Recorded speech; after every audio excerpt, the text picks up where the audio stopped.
Hi guys! So good morning! Panibagong vlog na naman.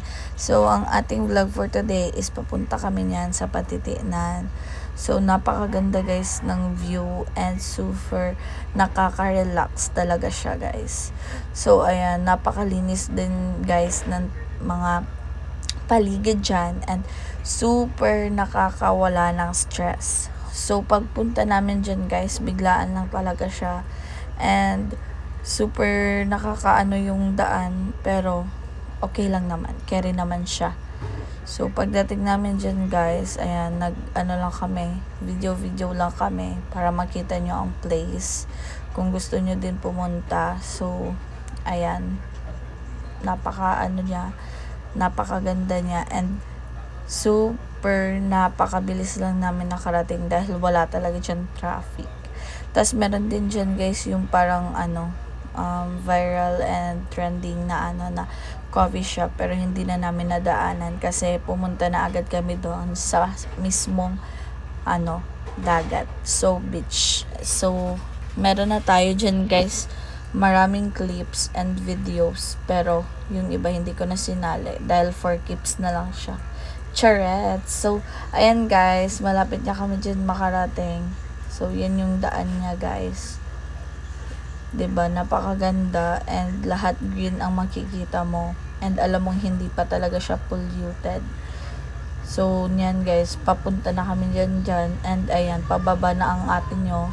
So hirap na siya dyan. So after namin dyan makarating guys, pababa na kami and super na stress ng a little bit ang aking legs dahil marami pala siyang lalakarin. Hindi ako na inform, so super talagang pagod na pagod ang aking legs dyan.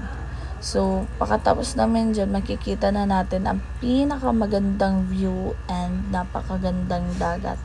So ayan, worth it naman siya sa paglakad ng super haba-haba.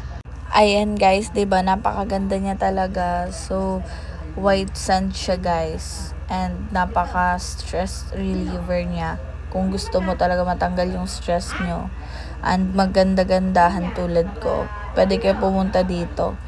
So yan guys, ayan, nag-pictorial ako dyan ng bonggang-bongga, pero syempre hindi ko na ipapakita dahil tapos ko na siya i-upload.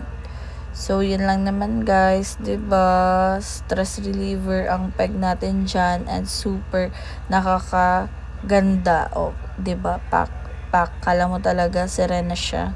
Ayan. For the zoom lang diyan guys ang videographer ko, kaya ayaw niya kasi daw umitim. Kaya yun guys, ako lang nag-enjoy sa dagat. So napakaganda din guys ng ating mga nakikitang bundok-bundukan diyan. O, ayan, 'di ba? Feel niya talaga maging serena, guys. Ayan, super random lang na ating video today. And ayan, 'di ba, na kala mo nasa Boracay siya, feel niya talaga. So, after nyan guys, umuwi na kami dahil uwian na talaga dyan dahil ma-awardan na tayo ni Mother Earth. So, yan lang naman guys. Thank you for watching.